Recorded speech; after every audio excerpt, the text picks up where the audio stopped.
안녕하세요. 마침 비가 오길래 제가 비 오는 날 파혼을 했던지라 그날의 일이 생각나서 글을 써보려고 합니다. 원래 감성적인 편은 딱히 아닌데 비만 오면 생각이 좀 많아지더라고요. 주말이라 출근도 안 하고 집에만 누워있기 심심해서 컴퓨터를 켜봤어요. 제 사연은 슬픈 얘기도 아니고 무거운 얘기도 아닙니다. 어쩌면 정말 별일 아닌 가벼운 황당함 정도일 거예요. 근데 제가 그런 당황스러움 때문에 파혼을 하게 된 거지 뭡니까? 아마 예비 신랑을 향한 제 감정이 딱 그 정도였어서 무겁지 않은 이유로 파혼을 해버린 걸지도 모르겠네요. 그럼 이젠 입에 오르내기조차 쉬워진 저만의 수치심을 여기서 털어내보도록 하겠습니다. 저와 예비 신랑은 집안 어른들이 연결해준 소개팅으로 만나게 된 사이입니다. 예비 시아버지랑 저희 아빠가 사실 고등학교 동창인데 직장까지 같은 계열이다 보니 서로 동창회 나갔다가 대화도 많이 하고 마음이 통하게 되었다고 했어요. 원래 부모들이 어디 가서 자식 얘기 많이 하잖아요.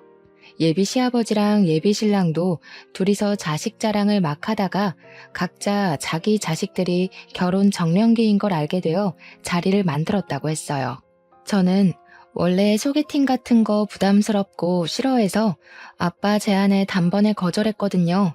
근데 아빠가 친구랑 약속했다고 마음에 안 들어도 일단 자리에만 나가달라 사정을 해서 결국 아무런 감정 없이 진짜 시간만 채우려고 나갔었습니다. 그런데 막상 갔더니 예비 신랑 입담이 너무 좋은 겁니다. 유머 코드가 잘 맞아서 그런가 당시 그 자리가 무척 즐거웠어요. 그건 예비 신랑도 마찬가지였는지 제게 먼저 애프터 신청해줬습니다. 그렇게 만난 저희는 연인으로 발전하기까지 겨우 일주일이 걸렸고 8개월 만에 결혼 약속까지 도달하게 되었습니다. 결혼을 성급하게 한 건 둘 다 나이가 있었기 때문이에요. 35살, 36살이면 굳이 어린이들처럼 길게 만나지 않아도 어른으로서 결혼 상대를 잘 판단했을 거라 믿기도 했거든요. 저희는 저희 선택이 틀리지 않았다는 걸 서로 증명이라도 하듯 아주 즐겁게 약혼 사이를 이어갔습니다. 사람은 다 저마다의 짝이 있다고 하지 않습니까? 예비 신랑과 만나면서 저는 그 운명적인 멘트를 믿었고 예비 신랑이 바로 평생의 짝이라고 느꼈을 정도로 잘 맞았어요. 결혼은 올해를 보내고 내년 말로 하자고 서로 얘기를 나눴습니다. 무슨 결혼식장 예약이 그렇게 많은 건지 여러 식장에 전화를 돌려봤지만 11월이 그나마 빠른 날짜더라고요. 그래도 좋은 게 좋은 거니 저희는 양가 집안 인사를 드리기도 전에 우선 식장부터 잡았어요. 어차피 저희 둘을 이어준 양가 집안에서는 이미 경사가 나 있었거든요. 아빠도 저더러 다 아빠 덕이니까 정장 한턱 쏘라면서 장난을 치기도 했습니다. 그런데 정말 제가 예비 신랑을 만날 수 있었던 행운은 아빠 덕이 맞기 때문에 진짜 정장 한 벌 해줄 생각이었어요. 엄마랑 같이 말이죠. 그만큼 저와 예비 신랑은 어딜 가든 축복받지 않는 곳이 없었고 이미 우리는 부부나 다름없는 삶을 살고 있었습니다.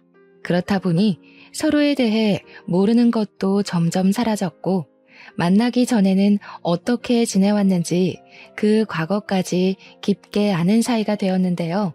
예비 신랑에게서 들은 가장 충격적인 이야기는 다 살아난 경험을 했다는 것이었습니다.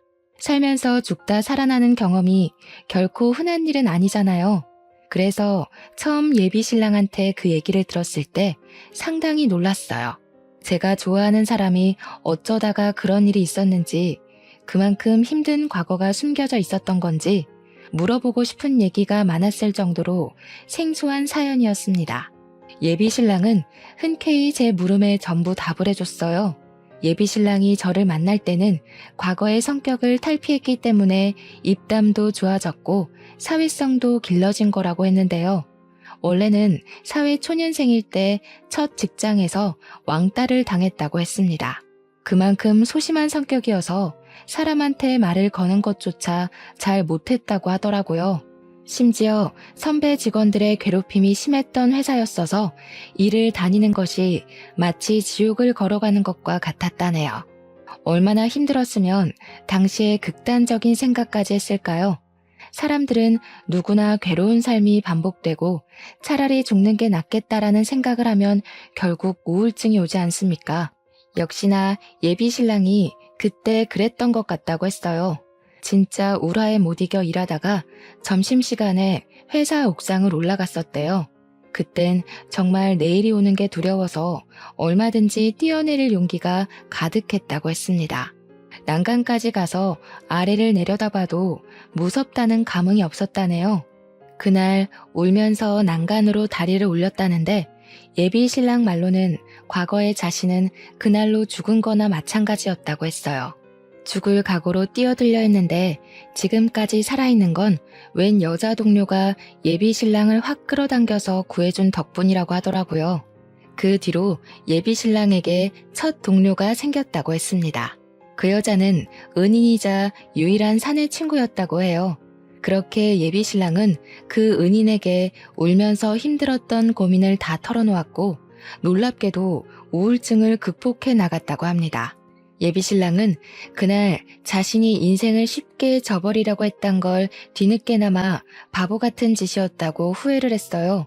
그리곤 자신에게 두 번째 삶을 준 거나 마찬가지인 은인에게 목숨을 빚진 느낌으로 살고 있다고 했습니다. 처음 들었을 땐 예비 신랑을 구해준 그 은인이 대단하고 멋있다고 했어요.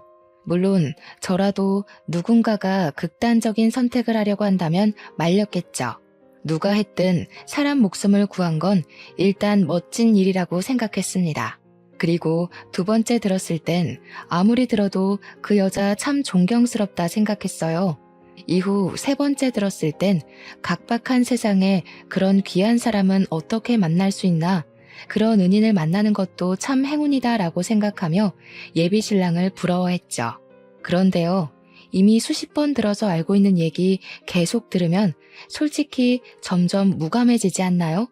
아무리 감동적인 경험이었다고 해도 한 번 얘기했으면 그 다음부터는 제가 필요에 의해서 알아서 떠올리고 감격할 텐데 남편은 어느 순간부터 시도 때도 없이 그 은인 얘기를 하기 시작했습니다. 제가 묻기 전에는 함부로 말할 사연이 아닌 것처럼 은인 사연을 꽁꽁 마음에 담아두고만 있더니 제가 한 번 언급하니까 그때부턴 가족보다 더 자주 언급하더라고요. 심지어 본지 오래된 사이도 아니었고 자주 만나는 것 같았습니다. 저랑 결혼 약속까지 하며 길게 만나오면서 한 번도 예비 신랑한테 여자 만난다는 말은 딱히 들은 적이 없거든요.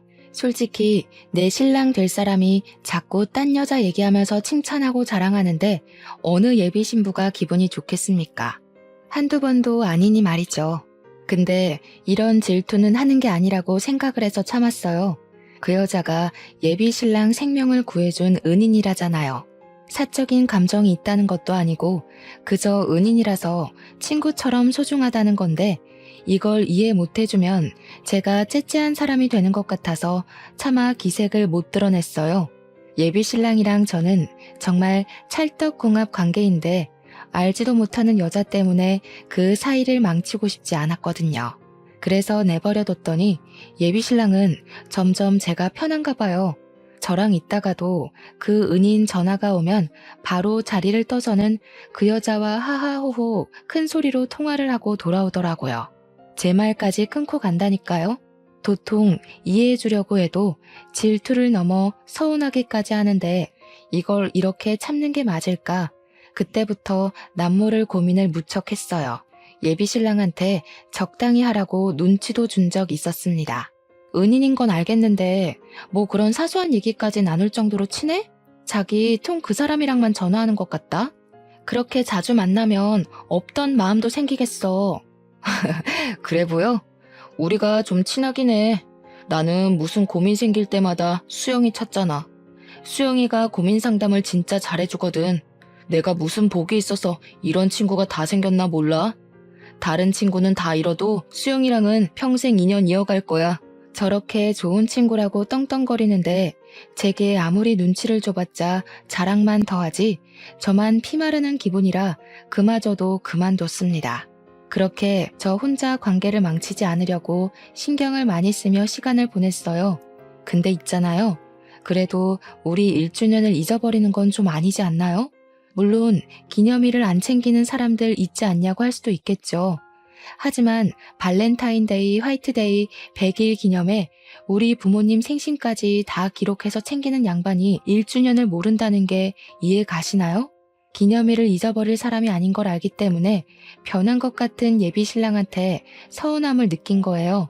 저는 1주년이라서 전날부터 들떠 있었고 미리 사놨던 예비 신랑 선물을 다시 점검하기까지 했습니다. 예비 신랑한테 연락이 안 오길래 혹시 또 무슨 이벤트로 나를 깜짝 놀라게 해주려고 그러나 싶어서 저도 연락을 안 하고 기다려줬어요. 그런데 막상 당일인 1주년에도 점심시간이 넘어가는데 깜깜무소식이더라고요.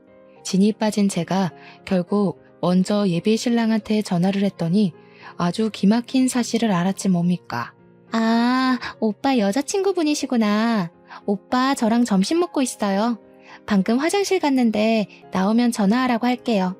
저는 오빠랑 아무 사이 아니고요. 옛날에 제가 오빠를 한번 살려준 적 있는 은인이라고 할까나. 별 사이는 아니니까 혹시라도 오빠 다그치지 마세요. 그 순간 저는 아무 말도 못하고 전화를 바로 끊어버렸습니다. 은인 어쩌고 저쩌고 하는 거 보니까 분명 예비 신랑이 말했던 그 은인 같았어요. 우리 1주년에 예비 신랑이 은인이랑 같이 식사를 하고 있다는 것도 화가 나는 상황이잖아요. 그런데 제가 더 열이 났던 건 뭔 줄 아시나요? 제가 둘을 두고 어떤 사이라고 오해한 적도 없는데 자기가 뭐라고 제 신랑한테 마치 뭐라도 되는 것 마냥 우리 오빠 혼내지 마세요. 이러는 게 어이없다는 겁니다. 꼭 둘이 무슨 사이 같잖아요. 저 두고 딴 여자랑 바람 피는 것 같지 않습니까? 이번만큼은 제가 예비 신랑의 연인으로서 지적할 수 있는 부분이니 예비 신랑에게 한 소리 해야겠다 생각했습니다. 저녁에 예비 신랑과 연락이 닿은 저는 예비 신랑을 우리 집으로 불러서 여태까지 쌓아놓은 서운함을 모조리 표출했어요. 조금 티를 낸다는 게 저도 모르게 질투가 나서 감정이 격해졌던 걸로 합니다. 우리의 1주년을 잊는 건 100번 양보해서 그럴 수 있었다 쳐. 근데 왜 하필 그날에 그 여자를 만나고 있을 수 있어? 왜 그 여자가 자기 전화 함부로 받는 건데 서로 전화까지 받아줄 만큼 가까운 사이였던 거야? 그 여자는 뭔데 나한테 자기 혼내지 말라고 부탁해? 너무 화가 나서 저도 제가 예비 신랑 은인을 그 여자라고 칭하고 있는 줄 몰랐습니다. 예비 신랑이 저더러 그 여자라고 하지 말라길래 알아챘어요. 근데 지금 상황에서 고작 그런 호칭이 중요한 건가요? 제 감정에 대해 예비 신랑한테서 돌아온 답변은 아주 허무하기 짝이 없었습니다. 네 기분 알겠는데 그 여자라고 하는 건 나에 대한 예의가 아니지. 나한테는 걔가 부모님 다음으로 소중한 사람이야. 나한테 소중한 사람은 너한테도 소중한 사람이어야 되고 그 동생 아니었으면 나 자기랑 결혼 못했어. 1주년 못 챙긴 건 미안해. 나는 이제 우리가 결혼 약속을 해서 연인 기념일은 안 챙겨도 될 줄 알았지. 그러면서 예비 신랑은 제가 자기랑 결혼할 수 있게 된 것도 그 은인 덕분이라며 은인에 대해 함부로 하지 말라고 쐐기를 박았습니다. 참 개떡 같은 상황이라고 생각했어요. 저희가 결혼을 약속하게 된 건 우리끼리의 인연인 거지 거기에 왜 은인 존재가 붙는 건지 정말 이해할 수가 없더라고요. 심지어 1주년인 줄 알고 있었다면서 제겐 이제부터 기념일 안 챙길 거란 의논 한마디도 없이 그 은인이랑 놀러 가지 않았습니까? 저는 아무리 봐도 예비 신랑 태도가 잘못되었다고 보는데 예비 신랑은 저를 은인한테도 질투하는 시기쟁이로 보는 것 같더라고요. 그날 제가 처음으로 예비 신랑한테 서운해서 울음을 터뜨렸어요. 그 여자가 그렇게 소중하면 그 여자랑 결혼하지 왜 나랑 해?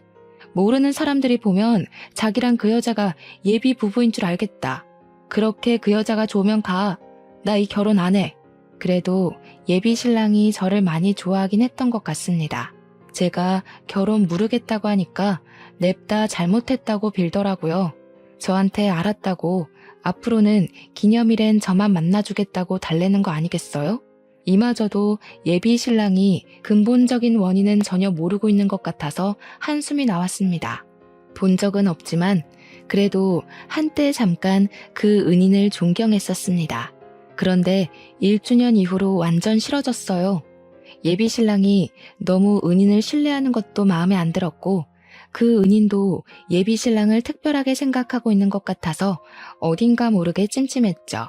그래서 한 번은 은인 낯짝을 좀 보고 싶었어요.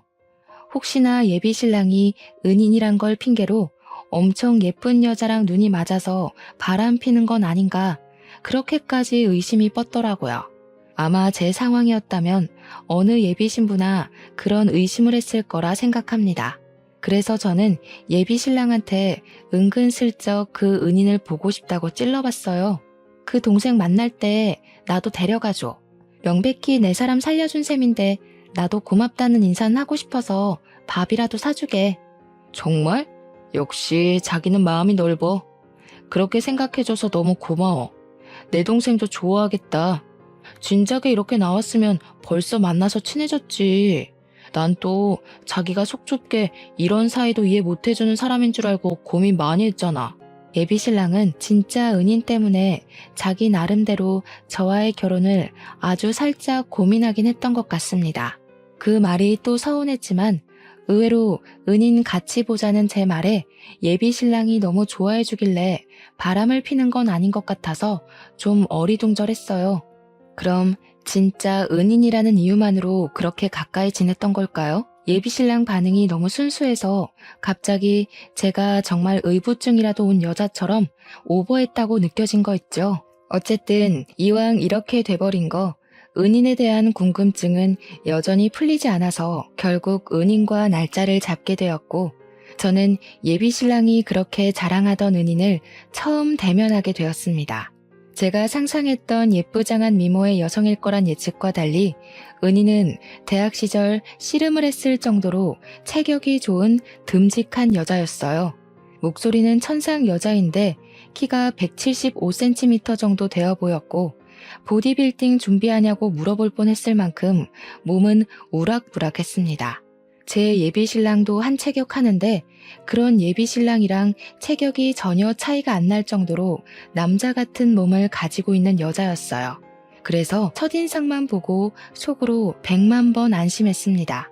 예비 신랑 이상형이 마르고 아담하고 여리여리한 여자라는 걸 알기 때문에 그런 이상형과 상극인 여자랑 바람 피울 가능성이 적다고 봤거든요. 그런데 말이에요. 희한하게 같이 식사를 할수록 그 은인이 저한테 묘한 신경전을 벌이려는 게 느껴지더라고요. 제가 우리 신랑의 예비 신부인데 제가 뻔히 보고 있는 거 알면서도 예비 신랑이 좋아하는 음식을 젓가락으로 집어다가 건네주기도 했고 물도 따라주면서 지극정성으로 제 신랑을 챙기고 있었습니다. 그러면서 일부러 저를 이상한 사람 만들고 싶었던 건지 웃는 것 같지도 않은 웃는 얼굴로 슬쩍 찔러보는 거 있죠. 설마 이런 걸로 질투하는 사람 아니죠? 우리 오빠 속 좁은 여자는 안 좋아하는데. 하긴 오빠가 고른 여자니까 속이 좁지는 않겠네요. 저희가 워낙 남매같이 지내서 이런 건 아무런 감정 없이 하거든요. 질투할 필요 없어요. 어차피 오빠랑 결혼 약속까지 했는데 뭐가 불안해요? 저는 그런 은인의 행동에 대해서 뭐라고 지적한 적이 없거든요. 그런데 굳이 안 해도 될 말을 하잖아요. 심지어 말투도 어딘가 모르게 불량스러웠습니다.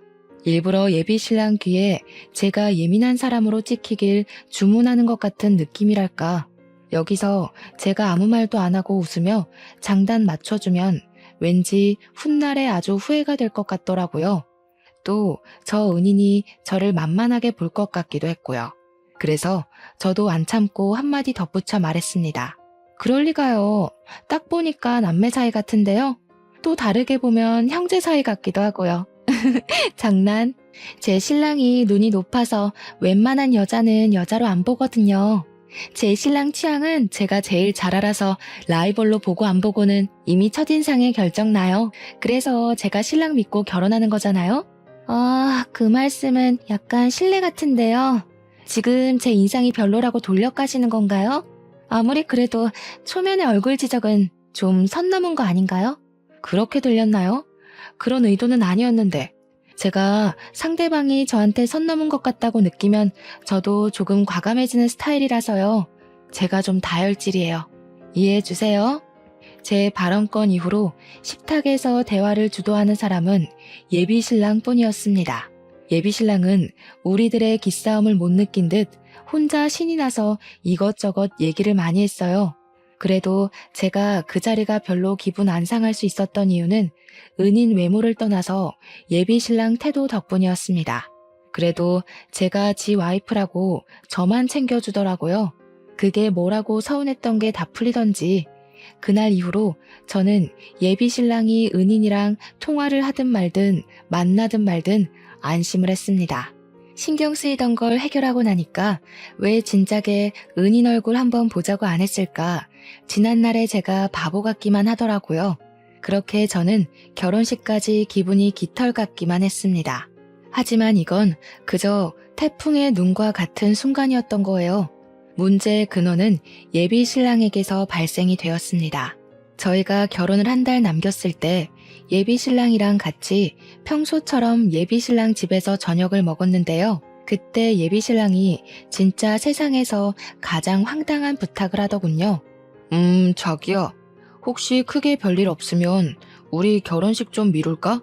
내가 그때쯤 아주 중요한 사정이 생겨서 웬만하면 옮겼으면 좋겠는데. 때 밥을 먹다가 체하는 줄 알았습니다. 결혼 한 달 남기 전만 해도 아무런 문제 없이 결혼식 준비를 잘해왔던 우리였는데 갑자기 왜 결혼을 미루자고 하는 건지 무척 당황스러웠어요.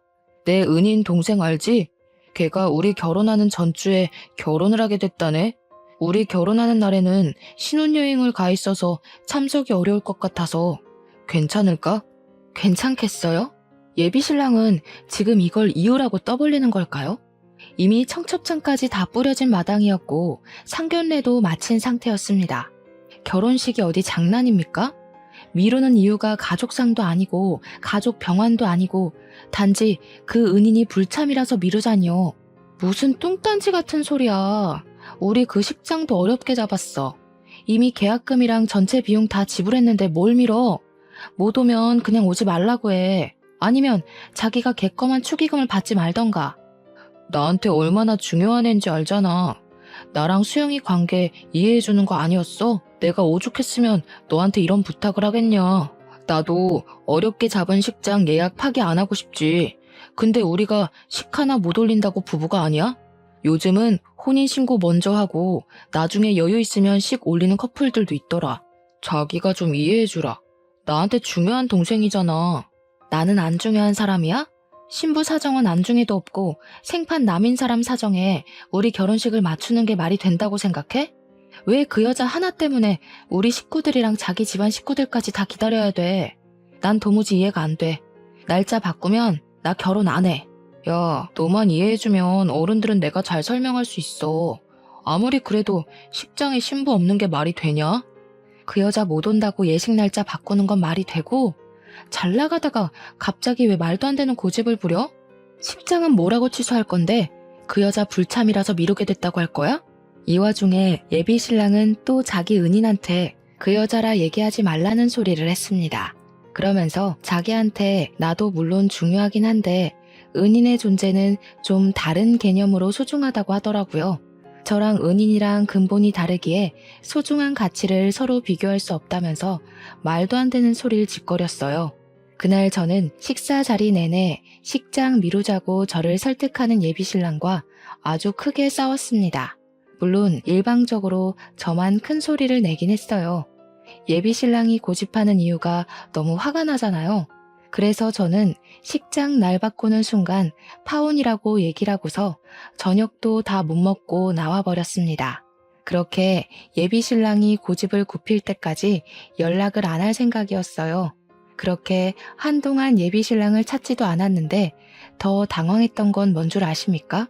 저는 솔직히 제가 이만큼 화를 냈으면 그만 어처구니 없는 고집을 꺾고 저한테 사과를 할 거라 생각했어요. 그런데 예비신랑도 저랑 똑같이 연락도 안 하고 저를 찾지도 않는 겁니다. 그 은인 때문에 결혼식 미루고 싶다는 게 정말 진심이고 반드시 그러고 싶은 듯 했습니다. 그럴수록 저는 더 화가 날 수밖에 없었어요. 처음으로 예비 신랑과의 결혼을 고민할 정도였죠. 더 이상 별 상관없을 줄만 알았던 은인의 존재가 다시 제 발목을 잡을 줄은 상상도 못했습니다.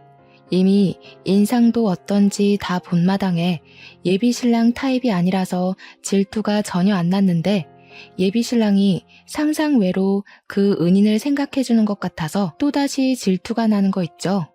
결혼 전에도 말 안 되는 이유 때문에 스트레스가 이렇게 확 오는데 이게 결혼하고 나서도 안 그럴 거란 보장이 없지 않습니까? 갈수록 저는 예비 신랑으로부터 마음이 멀어져 갔고 이 결혼에 대해 포기의 감정이 점차 피어올랐어요. 그렇게 드레스 예약했던 것도 취소를 하게 되었습니다. 파혼이 왔다 갔다 하는 마당에 드레스 피팅해서 뭐 하겠습니까? 결혼을 해서 더 행복하게 살 거란 기대는 결국 결혼식 코앞에서 무너져버린 셈이 되어버렸어요. 누가 저를 예비 신부라 보겠습니까? 직장만 가면 저더러 예비 신랑이랑 싸웠냐고 묻더라고요. 싸운 이유마저 너무 쪽팔려서 누구한테 털어놓지도 못하고 그냥 혼자 삭힐 수밖에 없었어요. 그렇게 며칠간 우울로 시간을 보내고 있을 때였습니다.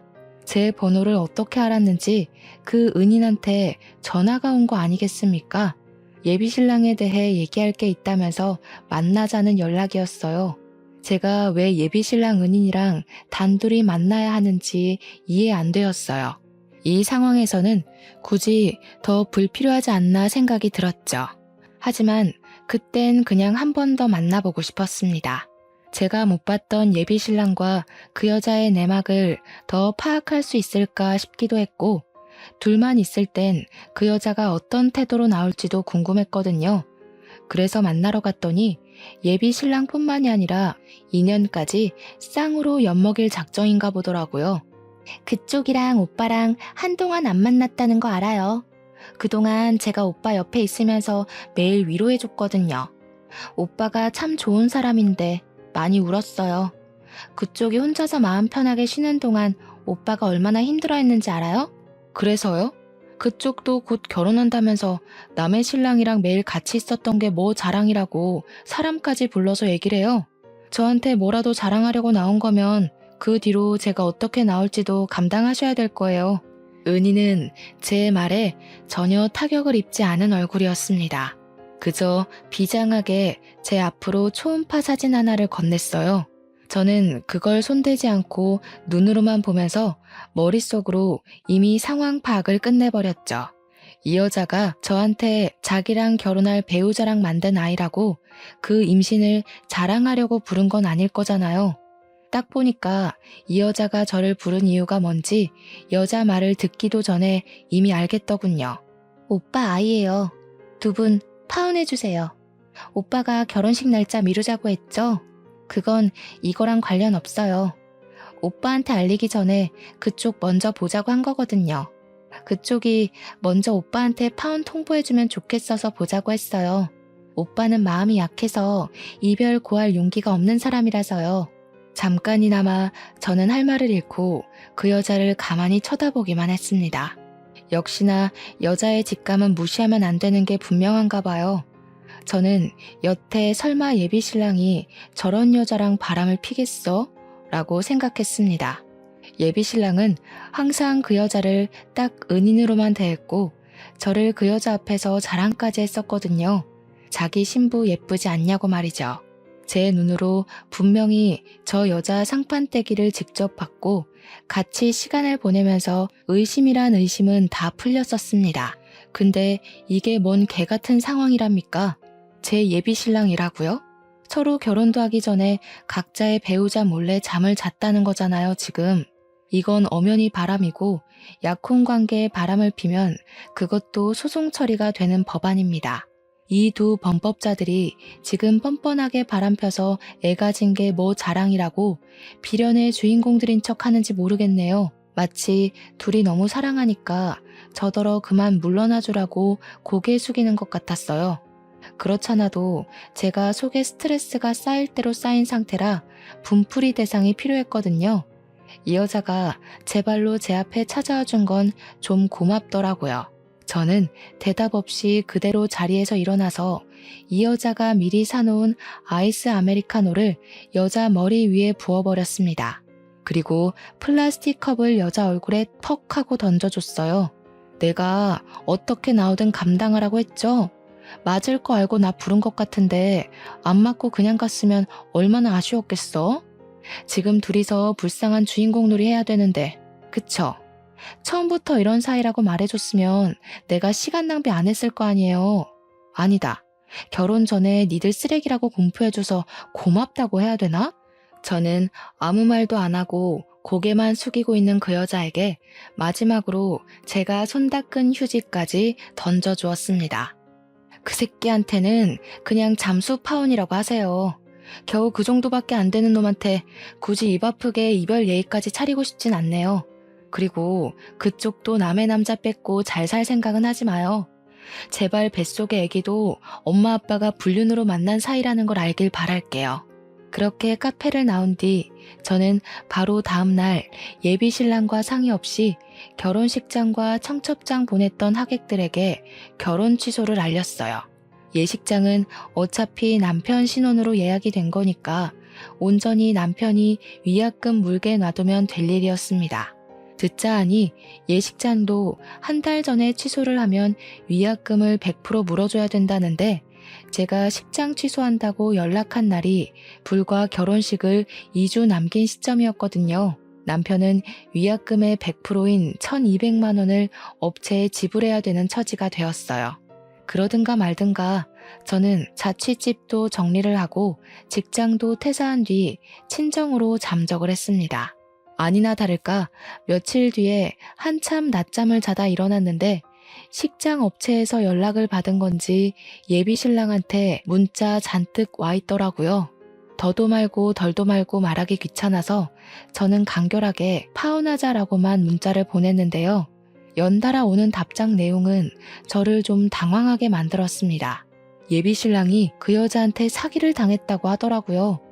무슨 뚱딴지 같은 소리지 싶어서 계속 오는 문자를 읽었더니 그 여자가 결혼한다고 했던 소식은 개뻥이었고 그저 저랑 예비 신랑 사이에 균열을 일으키기 위해서 모든 일을 꾸몄던 거랍니다. 말이 안 되잖아요. 불과 얼마 전만 해도 그 여자가 저를 찾아와서 초음파 사진을 보여줬습니다. 남의 남자 뺏는 주제에 대단한 사랑이라도 하는 척 예비 신랑을 향한 마음을 엄청 고백했다고요. 그런데 느닷없이 사기라니요? 너무 갑작스런 전개라서 솔직히 예비 신랑이 저를 다시 끌어들이려고 거짓말을 하는 줄 알았어요. 그래서 문자로만 연락하기 답답해 제가 먼저 전화를 걸었습니다. 야, 구라도 작작 쳐. 여태까지 니들 둘이서 나한테 보여준 꼴이 얼만데 둘이서 애까지 가졌다면서 뭐가 아쉬워서 아직도 날 잡으려고 해? 끼리끼리 잘 어울리는 것 같길래 군말 안 하고 물러나 줬잖아. 그럼 잡소리 말고 살림이나 차려. 진짜 더럽게 소송까지 가볼까? 1,200만 원 빚지는 걸로 부족해? 아니 자기야, 제발 내 말 좀 믿어줘. 그 초음파 사진도 개뻥이라고. 내가 미쳤다고 그런 여자랑 자겠어? 근육돼지한테 깔려 죽을 일 있나. 나 진짜 사기당했다니까. 걔가 나한테 보증 사기 쳤다고. 지금 이거 심각한 문제야. 예비 신랑 하는 말은 결국 저랑 냉전 상태일 때 은인을 더 자주 만난 건 사실이래요. 저랑 다툰 걸 아니까 은인이 술 마시면서 많이 위로해줬다고 했어요. 그렇게 저랑 안 만나는 사이 은인이랑 예비 신랑은 유독 같이 술 마시는 날이 많았고 그 술자리를 전부 은인이 먼저 제안해 시작이 되었다더라고요. 그리고 어느 날 은인이 예비 신랑에게 결혼식 올릴 돈이 좀 부족하다고 빌려달라고 했대요. 나중에 결혼하고 나서 무조건 갚겠다고 차용증까지 썼대요. 그런데 술을 깨고 보니까 예비 신랑이 은인에게 보증을 서준 거더라고요. 남에게 보증을 서주는 일이 얼마나 무섭습니까? 보증 때문에 인생이 뒤바뀌고 목숨이 오가기도 하잖아요. 처음에는 예비 신랑이 저를 속이려고 쇼하는 건 줄 알았는데 듣다 보니까 내용도 상세했고 무엇보다 예비 신랑 말투가 이미 촉촉하게 젖어 있었어요. 우는 것 같았습니다.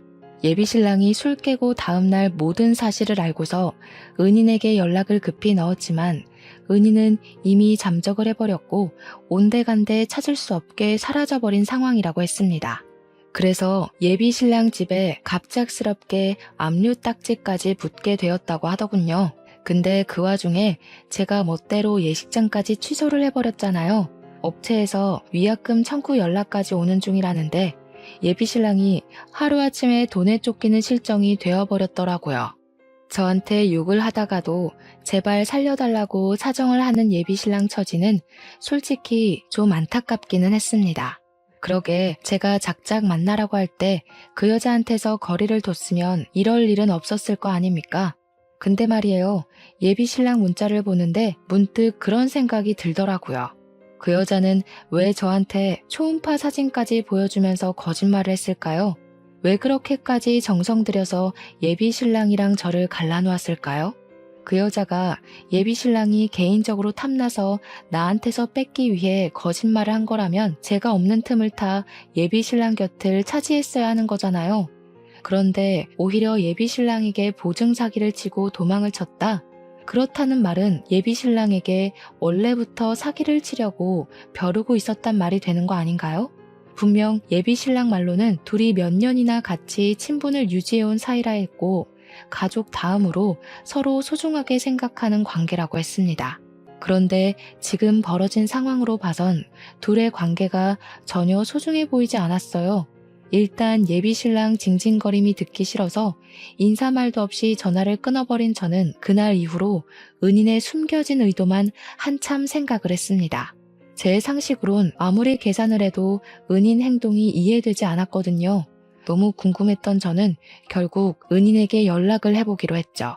지난번에 저한테 걸려왔던 은인 연락처를 찾아서 통화를 시도했습니다. 연락이 안 닿는다는 예비신랑 말과 달리 은인은 제 전화를 바로 끊고서 문자를 보내줬어요. 그 장문의 문자를 읽는데 얼마나 충격이었는지. 저는 그 순간 제가 소설을 읽고 있는 줄 알았습니다. 은인의 말은 이랬어요. 극단적인 선택을 하려는 예비신랑을 과거에 구해준 건 사실이래요. 그리고 은인 덕분에 예비신랑은 사회력이 늘고 동료들도 많이 생겼다고 했습니다. 하지만 문제는 예비신랑의 탈바꿈된 이미지가 너무 쓰레기였다는 거예요. 예비신랑은 어느 순간부터 자신을 꾸몄고 허세가 하늘을 찔렀답니다. 그리곤 은인을 멀리하기 시작하면서 다른 무리에 쏙 들어가 버렸다고 했습니다. 예비신랑이 나서서 은인을 외적으로 많이 까내리기도 했대요. 그 짓을 반복하면서 예비신랑은 매번 장난이라고 했는데 은인은 그때마다 상처를 받아서 마음에 담아뒀던 것 같았습니다. 그렇다고 예비신랑이 은인을 왕따시킨 건 또 아니었대요. 근데 제가 보기엔 챙겨주는 척 옆에 두면서 은근히 까는 것도 만만치 않게 왕따주도 아닌가 싶더라고요. 그리고 은인이 예비신랑에게 보증사기를 칠 수밖에 없던 결정적인 이유는 은인에게 결혼하고 싶을 만큼 좋은 남자친구가 생겼는데 예비신랑이 남자는 남자가 봐야 안다면서 소개를 해달라 했대요. 그래서 은인은 자신의 남자친구랑 예비신랑이랑 셋이서 몇 번 만났다는데요. 만날 때마다 예비신랑이 은인을 외적으로 까내려서 결국 은인 남자친구 되는 사람이 은인에게 이별을 통보했다고 합니다. 결혼까지 할 정도는 아니라면서 도망치듯 작별을 고한 것 같더라고요.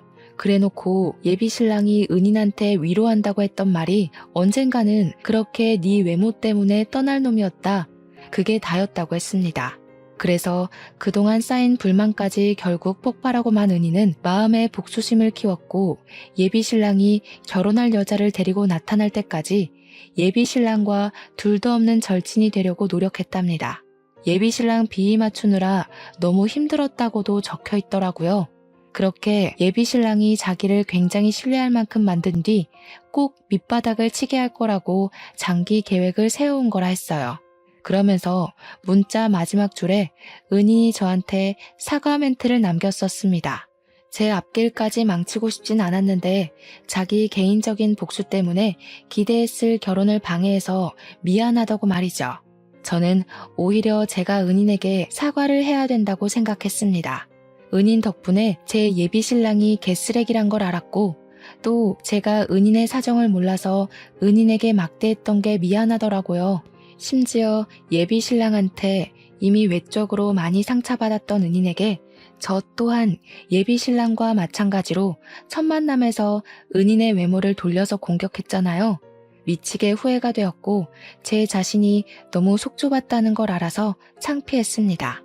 그래서 저는 은인에게 진심으로 사과의 문자를 보냈어요. 하지만 그 뒤로 은인은 더 이상 답장이 없었고 연락처도 그제 사라진 번호가 돼버렸습니다. 제 결혼이 이렇게 마무리돼 버릴 줄은 몰랐는데 제가 참 세상을 좁게 보고 있었던 것 같아요. 세상에는 다양한 아픔을 가진 사람이 있는 건데 제 기준에서만 은인을 판단하고 미워하다가 결국 막판에 못났던 제 자신을 탓하게 됐네요. 그래도 그 여자 덕분에 제가 결혼하기 전 천운을 얻은 셈이니 얼마나 다행인지 모릅니다. 저는 예비 신랑에게 장문의 문자를 마지막으로 보내고 1년 남짓한 관계를 깔끔히 정리했어요. 그냥 그렇게 좋아하는 은인을 위해 보증 서준 건데 뭐가 그리 억울하냐? 네가 인생 쓰레기처럼 살아서 대가받는 거니 식장 취소된 거 분하면 비혼식이라도 열어라. 앞으로 망한 네 인생 보듬어줄 여자는 네 엄마밖에 없을 거다. 뭐 이 정도의 강도로만 작별 인사를 고해줬습니다. 제가 예비 신랑의 실체를 아무것도 모르고 결혼을 해버렸다면 제 자신이 아까워서 예비 신랑 머리채라도 잡았을 거예요. 그나마 파혼으로 정리할 수 있었기 때문에 문자로만 해결해도 되지 않나 싶더라고요. 저랑 예비 신랑은 문자만큼이나 가벼운 관계였잖아요. 끝으로 예비 신랑의 연락처를 차단해버렸어요. 그날 딱 장대비가 많이 내렸던 걸로 기억합니다. 이 글을 쓰기 시작했던 시간대처럼 말이죠. 근데 그러고 보니 그 여자는 예비 신랑이 아닌 제게 은인인 듯해요. 시간이 좀 흘러서 우연히 마주치게 된다면 차 한잔 대접하고 싶다는 생각이 드는 거 있죠? 꼭 얼굴 보고 그날의 실수를 사과하면서 더러운 똥 피하게 해줘서 고맙다고 인사를 하고 싶은 게 개인적 바람입니다. 사연을 마무리하고 창문 밖을 보니까 어느새 비가 그쳐 있네요. 한동안은 파혼 때문에 비 오는 날이 극도로 싫었는데 요즘은 옛날 생각도 나고 젊었을 때 받았던 고충들이 떠오르면서 그땐 참 별것 아닌 걸로 힘들어했다 하며 추억에 잠기곤 해요. 그게 꽤 소소하고 재밌더라고요. 아무튼 저는 무슨 일 있었냐는 듯 아주 무탈하게 잘 지내고 있습니다. 이곳에 제 사연을 소개할 수 있어서 너무 좋았네요. 그럼 모두들 늘 햇살 가득한 나날 보내시고 늘 행복한 일만 누리시길 기원하겠습니다. 들어주셔서 고맙습니다.